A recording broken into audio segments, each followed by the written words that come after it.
أعوذ بالله من الشيطان الرجيم بسم الله الرحمن الرحيم الحمد لله رب العالمين والصلاة والسلام على سيد الأنبياء والمرسلين محمد وعلى آله وصحبه أجمعين أما بعد السلام علیکم ورحمۃ اللہ وبرکاتہ۔ معزز سامعین، میری پیاری بہنیں، میرے بھائیوں، کیا کبھی ایسا ہوا ہے کہ آپ نے راتوں کو اٹھ کر روتے ہوئے دعا کی ہے، اپنے ہاتھ پھیلائے ہیں، آنکھوں سے آنسو بہائے ہیں، لیکن آپ کو ایسا لگا ہوگا جیسے آپ کی دعا آج تک پہنچ ہی نہیں پا رہی ہو؟ کیا کبھی دل میں یہ خیال آیا اتنے وقت سے مانگ رہا ہوں لیکن میری دعا قبول کیوں نہیں ہو رہی؟ ہم میں سے ہر انسان زندگی کے کسی نہ کسی موڑ پر اس کیفیت سے گزرتا ہے۔ ہم مایوس ہونے لگتے ہیں، ہمارا دل بیٹھنے لگتا ہے، لیکن یاد رکھیے اللہ تعالیٰ فرماتے ہیں، اللہ تعالیٰ کہ میرا بندہ جب دعا مانگے گا تو میں دعا کو قبول کروں گا۔ اللہ تعالیٰ دعا مانگنے سے خوش ہوتے ہیں۔ آج کی اس ویڈیو میں ہم انہی پوشیدہ رازوں اور شرطوں اور طریقوں پر بات کریں گے جن کو اگر آپ نے سمجھ لیا اور اپنی زندگی میں شامل کر لیا تو اللہ اور آپ کی کوئی دعا انشاءاللہ تعالیٰ آپ کی کوئی دعا رد نہیں ہوگی۔ یہ وہ راز ہیں جو قرآن و حدیث کی روشنی میں اولیاء اللہ اور صالحین کا شیوا رہے۔ اس ویڈیو کو آخر تک لازمی دیکھیے گا کیونکہ ہو سکتا ہے کہ آپ کی زندگی کا سب سے بڑا مسئلہ آج اس ویڈیو کی برکت سے حل ہو جائے۔ دعا کی قبولیت کا سب سے پہلا اور بنیادی راز یقین ہے۔ ہمارا یقین ہو کہ ہم اللہ سے مانگتے تو ہیں لیکن اللہ ہمارے دل میں ایک شک ہوتا ہے جو وہ شک نہیں ہونا چاہیے۔ ہم سوچتے ہیں کہ پتہ نہیں میرا یہ کام ہوگا یا نہیں۔ یہ جو شک پیدا ہوتا ہے یہ شک نہیں ہونا چاہیے۔ میرا مرض تو بہت بڑا ہے، ڈاکٹروں نے جواب دے دیا، کیا دعا سے ٹھیک ہو جائے گا؟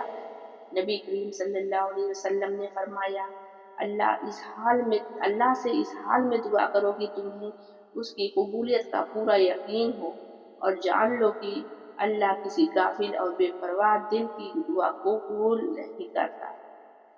یہ حدیث ہے ترمذی کی۔ یقین کا مطلب کیا ہے؟ یقین کا مطلب ہے کہ جب آپ ہاتھ اٹھائیں تو آپ کو معلوم ہو کہ آپ کے سامنے کائنات کا وہ بادشاہ ہے جس کے لیے کن ہو جا کہنا کافی ہے۔ آپ کی بیماری، آپ کی غربت، آپ کی پریشانی اس کی قدرت کے سامنے سمندر میں ایک قطرے کے برابر بھی نہیں۔ جب مانگے تو اس سے یقین کے ساتھ مانگے، اللہ نے میری فریاد سن لی اور وہ مجھ سے خالی ہاتھ نہیں لوٹائے گا۔ اتنا تو دل میں یقین ہونا چاہیے۔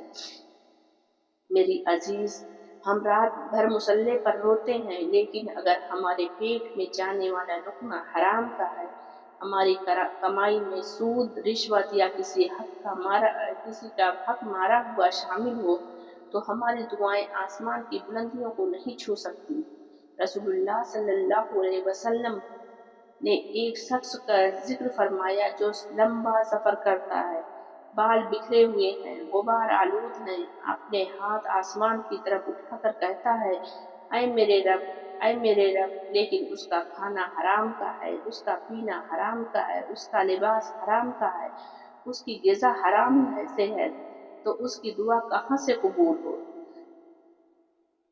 اگر آپ چاہتے ہیں کہ آپ کے منہ سے نکلے ہوئے الفاظ عرش الہی پر دستک دیں تو سب سے پہلے اپنی کمائی پاک کیجیے۔ لقمہ حلال میں وہ طاقت ہے کہ انسان کی مستجاب دعوت جس میں ہر دعا قبول بن جاتی ہے، ہر دعا قبولیت کا راستہ ڈھونڈ لیتی ہے۔ ہم اکثر دعا مانگتے ہوئے جلد بازی کرتے ہیں، بس ہاتھ اٹھاتے ہیں، اپنی حاجتیں گنوانے اور منہ پر ہاتھ پھیر کر لیا۔ یہ طریقہ غلط ہے۔ دعا مانگنے کا ایک خوبصورت طریقہ اور وہ ادب ہے جو ہمیں سکھایا گیا ہے کہ اللہ کی حمد و ثنا کریں۔ جب بھی दुआ शुरू करें सबसे पहले अल्लाह की तारीफ करें, उसके खूबसूरत नामों रहमान, रहीम, वहाब, करीम से उसे पुकारें। दरूद शरीफ की कसरत, नबी करीम सल्लल्लाहु अलैहि वसल्लम पर दरूद भेजना दुआ की कबूलियत की सबसे बड़ी चाबी है। हदीस में आता है कि हर दुआ उस वक्त तक ज़मीन और आसमान के दरमियान मुअल्लिक रुकी हुई रहती है जब तक नबी करीम सल्लल्लाहु अलैहि वसल्लम पर दरूद न भेजा जाए।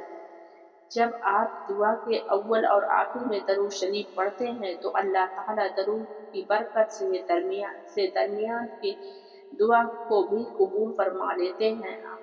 अपने गुनाहों का एतराफ़ करें, अपने रब के सामने आजिज़ी का इज़हार करें, कहें कि या रब मैं गुनहगार हूँ, खताकार हूँ, लेकिन तेरे सिवा मेरा कोई और दर नहीं। दुआ की कबूलियत में सबसे बड़ी रुकावट इंसान की जल्दबाजी है। हम दुआ करते हैं और चाहते हैं कि सेकंडों में करिश्मा हो जाए, और जब ऐसा नहीं होता तो हम कहते हैं मैंने तो बहुत दुआ की थी लेकिन कुछ नहीं हुआ।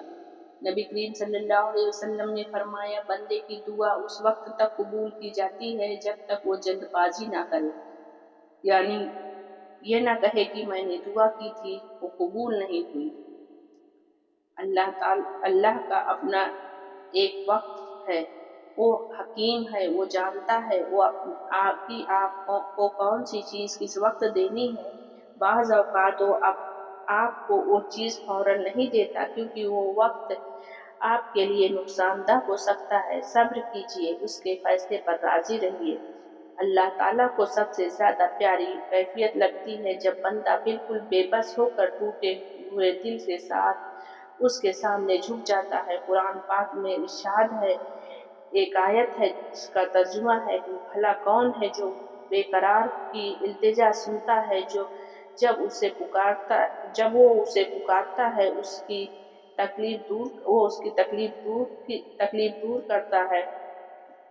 जब आप दुनिया के तमाम सहारों को अपने ज़हन से निकाल कर अब सब रिश्तों और वसीलों से नाउम्मीद होकर सिर्फ एक अल्लाह को अपना कारसाज मान लेते हैं तो वो कैफियत इज़्तिरार कहलाती है। इस वक्त दिल से निकलने वाली एक आह भी अर्श को हिला देती है। अपने दिल को अल्लाह के सामने तोड़ें, उसके सामने अपने आजिज़ का इतराफ़ करें। अगरचे अल्लाह हर वक्त सुनता है, लेकिन कुछ औकात ऐसे हैं जिनमें दुआ की कबूलियत की 100% ज़मानत दी गई है।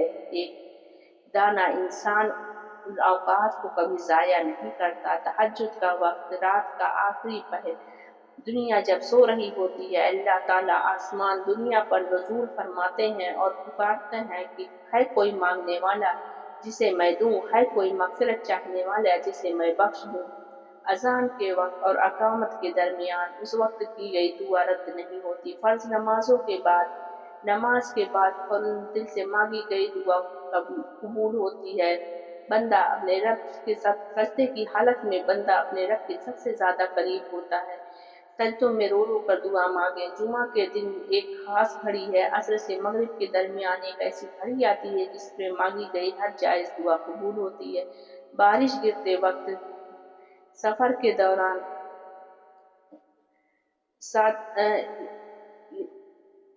यहाँ तक कि एक बहुत अहम राज समझना ज़रूरी है। जैसे अक्सर लोग नहीं जानते कि नबी करीम सल्लल्लाहु अलैहि वसल्लम ने हमें बताया कि जब कोई मुसलमान दुआ करता है जिसमें कोई गुनाह या कता रहमी रिश्तेदारी तोड़ने वाला की बात ना हो तो अल्लाह ताला उसकी 3 चीज़ों में से एक लाज़मी अता करता है। या तो उसकी दुआ फौरन कबूल करके वही चीज़ दे दी जाती है, या उसकी दुआ के बदले उसकी ज़िंदगी की कोई मुसीबत या आफत टाल दी जाती है तो उसे पहुंचने वाली होती है, या फिर उस दुआ को आखिरत के लिए ज़ख़ीरा कर लिया जाता है। क़यामत के दिन जब बंदा अपने दुआओं का सवाब देखेगा तो जो दुनिया में बज़ाहिर कबूल नहीं हुई थी तो वो तमन्ना करेगा काश दुनिया में मेरी कोई दुआ कबूल ना होती। ये और सबकी आज के दिन के लिए बचा कर रख ली जाती। सुभान अल्लाह, अल्लाह अपने बंदे का मांगा हुआ कभी ज़ाया नहीं करता। क्या आप जानते हैं कि आपकी दुआ के लिए फरिश्ते आमीन कहें तो आपका ये राज ये है कि अपने भाई बहन और दोस्तों के पीठ पीछे उनके लिए दुआ करें। हदीस पाक में है, जब कोई मुसलमान अपने किसी भाई के लिए दुआ करता है तो एक फरिश्ता उसके सिरहाने खड़ा होकर कहता है आमीन, और तेरे लिए भी ऐसा ही हो। यानी अगर आप अपने किसी बीमार दोस्त की शिफा के लिए दुआ करेंगे तो फरिश्ता आपकी शिफा और तंदुरुस्ती के लिए दुआ करेगा। मेरे प्यारे नाज़रीन, मेरी प्यारी बहनें, दुआ सिर्फ एक अल्फाज का मजमुआ नहीं है, ये इबादत का मग़ज़ है। ये बंदे का अपना खालिक से राब्ता है। आज ही से मायूसी को अपने दिल से निकाल फेंकें। अगर आज आपकी दुआ कबूल नहीं हो रही तो यकीन रखें कि आपका रब आपके लिए बस पर्दा कोई बहुत बड़ा मोजिज़ा तैयार कर रहा है, या वो आपको किसी बड़े शर से बचा रहा है। हाथ उठाइए, रोइए, गिड़गिड़ाइए, उससे मांगिए, क्योंकि उसके खजाने कभी खत्म नहीं होते। अगर आज इस वीडियो से आपके दिल को भी सुकून मिला हो, तो दुआ का ये राज समझ आया हो, तो ये वीडियो को लाइक करें, अपने प्यारे के साथ शेयर करें और सदका जारिया समझकर इसको शेयर कर दें, और चैनल को सब्सक्राइब करना ना भूलें। अल्लाह ताला हम सब की जायज़ दुआओं को अपनी बारगाह में कबूल कर फरमाए। आमीन सुम्मा आमीन या रब्बल आलमीन। व आखिरु दावाना अल्हम्दुलिल्लाहि रब्बिल आलमीन। अस्सलामु अलैकुम व रहमतुल्लाहि व बरकातुहू।